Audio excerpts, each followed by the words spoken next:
Dear brothers, may the Lord give you peace. Heartfelt greetings to you from Jakarta, who I am now to visit your beloved province. In the journey of ongoing formation, the tension between the different ages of life is very important, for there is no such thing as the same formation journey from when we are young to the end of our lives. In the different ages of life, we experience new levels of maturity, but we can also experience moments of regression. Indeed, the path of our existence is never linear and always upward. This is our dream, but it's not a reality. Rather, it is a continuous transition from one phase to the next, and often also from very positive moments to more difficult ones. It is in this concrete journey of life that our Franciscan vocation matures and grows. So, we cannot be afraid in face of our difficulties, of our weaknesses, and also we cannot be only proud of our strong opportunity to live.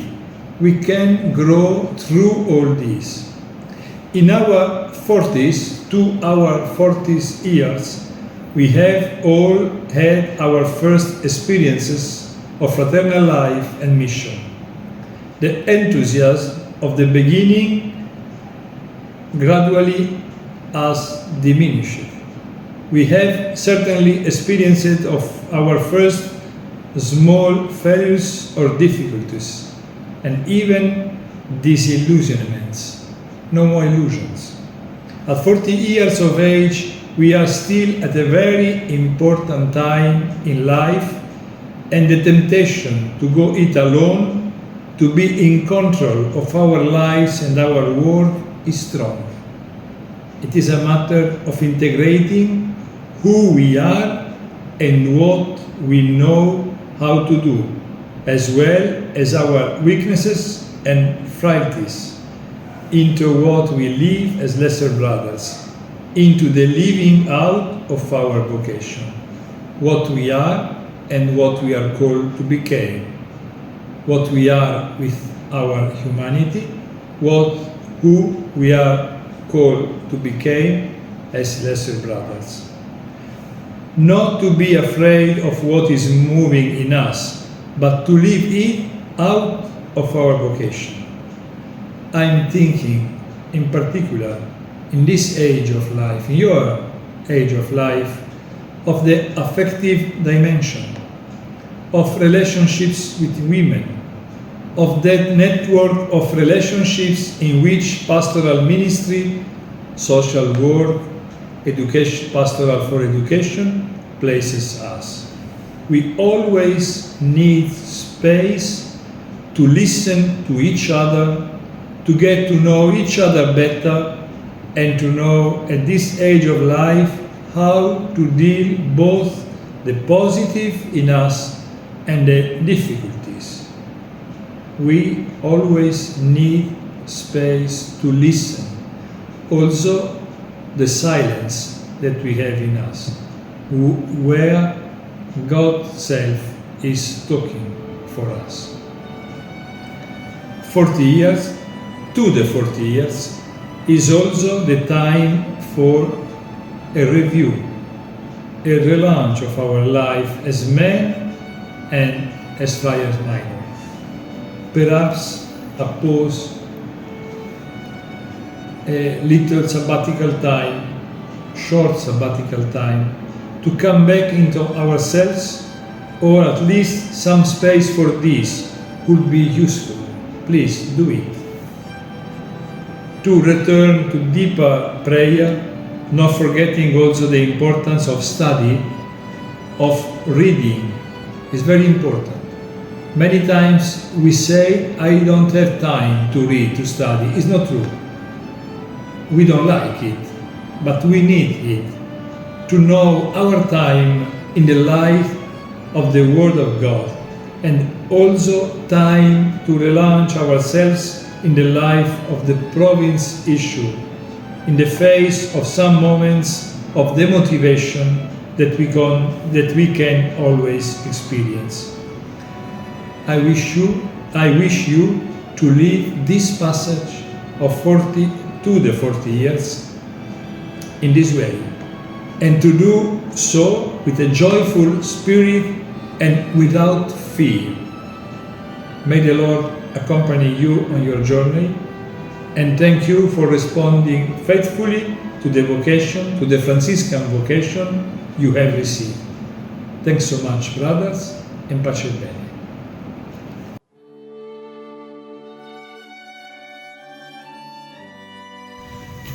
Selamat ketemu lagi saudara-saudaraku yang terkasih. Ya, ini saudara John Wong lagi ya. Terima kasih atas segala keramahannya terhadap saya, saudara Baptis dan Minjen waktu kami di Indonesia bulan Agustus yang lalu.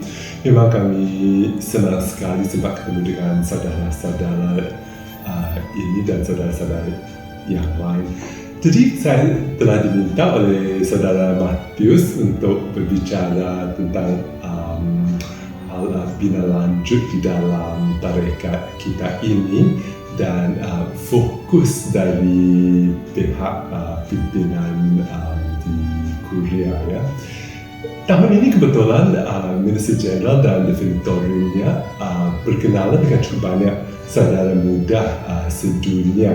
Nah, di sini biasanya saudara muda istilahnya itu saudara-saudara yang masih kalah sementara kok. Padahal di dunia ini kalau dibilangin saudara muda, biasanya ada yang bilang under 10, ada yang bilang under 20. Padahal di beberapa entitas saudara muda itu bisa yang di bawah 60 tahun juga. Maka pasti saudara-saudara sudah termasuk golongan saudara muda di dunia. Di sewaktu pertemuan kami ya sebagai Definitorium dengan saudara-saudara muda di Eropah maupun di Asia, kebanyakan saudara-saudara bilang bahwa panggilan mereka berdasarkan karena mereka mau melayani umat, maunya melayani gereja. Mereka begitu tertarik waktu mereka masuk dengan kehidupan Fransiskan yang begitu, ada yang bilang yang sederhana, ada yang bilang karena begitu luar biasa pelayanannya, ada yang bilang karena kehidupan persaudaraannya. Tetapi di dalam refleksi kami sebagai Definitorium, kami juga rasa agak heran bahwa tidak banyak saudara ya yang bilang bahwa mereka masuk ke dalam tarekat karena pernah jatuh cinta dengan Yesus. Kini tidak banyak saudara muda, termasuk mereka yang masih kaum sementara maupun para novice, yang bilang bahwa mereka diinspirasi oleh worldview ya, pandangan dunia dari Santo Fransiskus dari Assisi, dan cinta kasihnya terhadap Yesus ataupun identitasnya sendiri di hadapan Tuhan. Padahal kita sadar bahwa kehidupan Santo Fransiskus sendiri itu, Santo Fransiskus itu tidak bertobat karena mau berbuat sesuatu karya yang khusus, padahal tertarik oleh Tuhan Yesus, pernah mengalami cinta kasih dan belas kasihan Allah Bapa, dan sadar bahwa sungguh pun beliau sendiri seorang pendosa, tetapi tetap seorang pendosa, seorang manusia yang dicintai, yang disayangi, dan yang dikasihi. Maka pesan Minister Jenderal kepada kebanyakan saudara muda kita adalah bahwa sebagaimana kalau tidak salah Mr. General sudah pun menyampaikan kepada saudara-saudara ataupun kepada saudara yang kau sementaranya bahwa yang paling pentingnya itu be real, be human. Hiduplah sebagai manusia yang sejati, manusia yang benar dengan segala kemungkinan dan kebaikannya sebagai seorang manusia. Bukan hanya dari segi intelek, bukan hanya dari segi yang terlalu spiritual, tapi yang paling pentingnya dalam cara yang afektif ya. Jadi dengan itu biasa gambar ini bisa kelihatan tuh Santo Fransiskus yang memeluk Yesus di salib dan yang memperbolehkan Yesus untuk memeluk Nia. Semoga kita tetap mau hidup di dalam cara yang efektif, dekat di hati Yesus, dekat di hati Tuhan Bapa, dengan hati yang terbuka agar kita mau dicintai, dikasihi, disayangi Allah Bapa, dan mau menghidupkan cinta kasih Yesus sebagai mana Santo Fransiskus sendiri mengalami cinta kasih ini dalam misteri stigmatanya. Selain dari gambar ini, ada satu gambaran yang lain, bukan gambaran Santo Fransiskus, tapi satu gambaran berkenaan dengan Santo Bonaventura yang sangat-sangat saya sukai, dilukis oleh seorang artis bernama Francisco de Zurbarán, dan di dalam gambarnya ada beberapa orang saudara. Ada saudara yang berjubah coklat, ada saudara yang berbaju hitam putih, jadi makanya ada pasti Dominikan dan Fransiskan. Di tengah gambarnya yang ada seorang saudara yang berjubah coklat di hadapan meja yang penuh dengan buku-buku yang terbuka. Tetapi di belakang meja itu ada suatu tirai yang terbuka, dan di belakang tirai yang terbuka itu kelihatan salib Yesus ya. Maka saudara yang berjubah coklat ini menunjukkan pada saudara yang berbaju hitam putih itu, yang berjubah hitam putih itu, salib yang ada di belakang tirai yang terbuka itu. Dan judul gambar itu adalah St. Bonaventure reveals to St. Thomas Aquinas the source of his theology, yakni Santo Bonaventura menunjukkan kepada Santo Thomas Aquinas sumber teologinya, bukan dari buku atau bukan hanya dari buku, tetapi yang pentingnya dari relasinya dengan Tuhan Yesus sendiri. Di dalam tarekat kita sering juga hampir di akhir 2 bulan kita sewaktu rapat definitorium kita itu kita menerima permohonan dari saudara yang agak muda juga yang mau keluar dari tarekat, dan ternyata kebanyakan dari mereka ada yang jatuh cinta, ada yang sudah mau masuk ke dalam keuskupan menjadi projo, tapi banyak sekali yang bilang bahwa saya sudah hilang inspirasi saya sebagai seorang Fransiskan, atau ada yang menulis dalam bahasa Inggris I have become disillusioned, saya sudah disilusi ya. Apakah yang menyebabkan ini ya? Dan di dalam sharing kami sebagai definitorium, ternyata kebanyakan dari saudara-saudara yang sudah mau keluar ini, mereka sudah hilang relasi mereka dengan Tuhan. Dan itu kalau saya masuk dan saya kalau saya tetap Fransiskan, karena persaudaraan itu pasti pada suatu saat persaudaraan saya ini, saudara-saudara saya, kan mereka manusia seperti saya juga manusia ini, pasti saya akan rasa kecewa karena ya tindakan seseorang, kata-kata yang lain.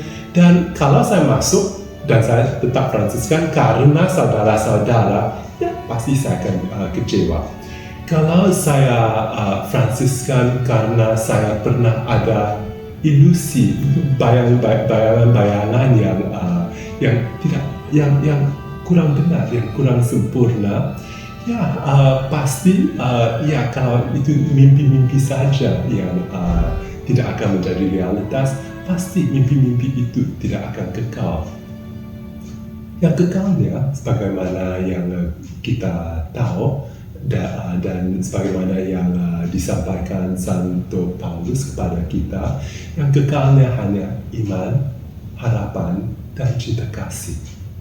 Iman itu bukan hanya bahwa ya saya percaya pada satu Tuhan Allah Bapa yang Maha Kuasa dan sebagainya, tapi bahwa Tuhan percaya pada saya. Harapannya Tuhan sudah pun mengetahui segala possibility saya, segala kemungkinan bagi saya yang saya bisa mencapai di dalam kehidupan saya. Rencana Tuhan bagi saya, harapannya bagi saya ya, yang tetap ada, dan semoga cinta kasihnya yang dialami kita merupakan cinta kasih yang kita di dalam mana kita berpartisipasi sebagai saudara-saudara Yesus Kristus, sebagai anak-anak putra Allah Bapa. Dan dengan itu, semoga segala kegiatan kehidupan kefransiskanan kita maupun kegiatan bina lanjut kita bukan hanya secara spiritual, secara abstrak, secara intelektual, padahal dari segi yang efektif berdasarkan cinta kasih, dan Dia yang adalah cinta kasih, berdasarkan harapan, yakni bukan hanya harapan, cita-cita, mimpi-mimpi pribadi saya, padahal keinginan Tuhan bagi saya. Dan dari segi iman, semoga kita tetap bukan hanya percaya, tetapi sadar bahwa Tuhan tetap percaya kepada saya, percaya kepada kau. Why are you still here? Kenapa kau masih ada di sini? Menurut saya pertanyaan itu berkenaan dengan panggilan saya. Kenapakah saya masih Fransiskan ya? Karena kenapa saya masih hidup ya? Karena Allah masih belum panggil saya ya pulang ke hadiratnya. Jadi why am I still here? Karena bagi saya Allah itu ada dalam bahasa Inggrisnya, because I believe that there is a God. Saya percaya bahwa Allah itu ada. Allah itu yang ada itu hadir di dalam kehidupan saya. Dan sungguh pun saya memang tidak layak untuk menerima cinta kasihnya, belas kasihannya. Tapi cinta kasihnya, belas kasihannya tetap diberi kepada saya, dicurahkan ke dalam kehidupan saya. Dan karena bagi saya itu benar-benar hadir, bahwa bagi saya Yesus memang hadir bukan hanya di tengah-tengah kita secara abstrak, tapi di dalam kehidupan saya. Why am I still here? Karena ini merupakan satu-satunya cara bagi saya untuk mengembalikan kepada Allah segala yang telah pun saya terima. Dan karena apa yang saya telah terima di dalam kehidupan saya ini, memang saya tidak layak menerimanya. Respons saya adalah untuk mau membagikan apa yang telah saya terima kepada orang lain.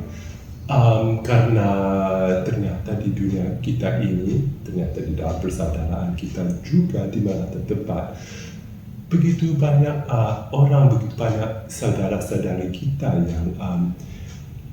yang tahu tentang Tuhan, tetapi yang tidak kenal Allah sebagai yang Maha Penyayang, yang Maha Pengasih, yang Maha Baik, yang Maha Pengampun, yang Maha Rahim.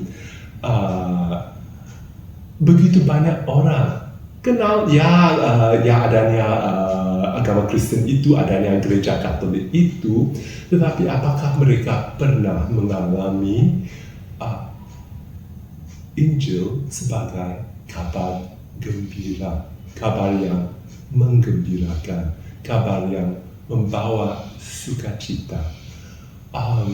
Dan bagi saya ini merupakan satu yang amat penting kepada saya untuk mewartakan kabar gembira ini, kabar sukacita ini, bukan hanya dengan kata-kata saya, apalagi dengan bahasa Indonesia yang saya begitu jelek, tetapi dengan segala jiwa raga saya, dengan segala kehidupan saya. Jadi, why am I still here? Bagaimana ya dikatakan dalam bahasa Indonesia? Because nothing else is as meaningful. Tidak ada sesuatu pun yang lebih berarti bagi saya. Nothing else is as fulfilling. Tidak ada sesuatu cara lagi yang lebih membahagiakan. I honestly cannot imagine a better life, a more wonderful life than what I'm doing now. Tidak bisa saya bayangkan sesuatu kehidupan yang lebih membawa sukacita dari kehidupan saya yang saya hidupkan ini. Yang pasti tantangannya banyak sekali. Ada juga kesulitannya dan kesengsaraannya juga ada, tetapi di hadapan cinta kasih Tuhan Allah itu dan belas kasihannya, yang lainnya memang tidak begitu penting. Jadi why am I still here? Karena bagi saya memang bagi saya kita ini tinggal di dalam sebuah dunia, sebuah cakrawala yang penuh cinta kasih, yang penuh kebaikan, yang penuh keindahan. Dan bagi saya ingin menghidupkan kebaikan, cinta kasih, dan keindahan ini dengan kehidupan saya dan merayakannya setiap hari. Maka itulah why am I still here? Why am I still here? Bagi saudara-saudara bagaimana? Why are you still here?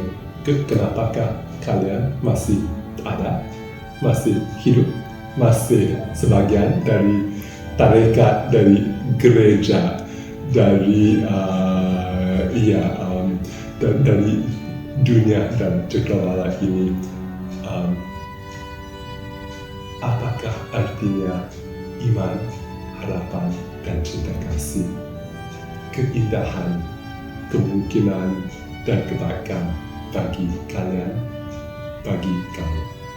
Berterusan dalam proses bina lanjut ini, semoga cinta kasih Tuhan memenuhi kehidupan dan karya-karya kalian, dan semoga kabar gembira bukan hanya apa yang ditulis di dalam Alkitab, bukan hanya apa yang dikhotbahkan kita yang begitu pintar berkhotbah dan berpidato, padahal semoga kabar gembira itu adalah kabar gembira dari kehidupan kita, kabar gembira dari keberadaan kita di dunia ini. Salam damai dan salam sejahtera. Tuhan berkati. Sampai ketemu lagi.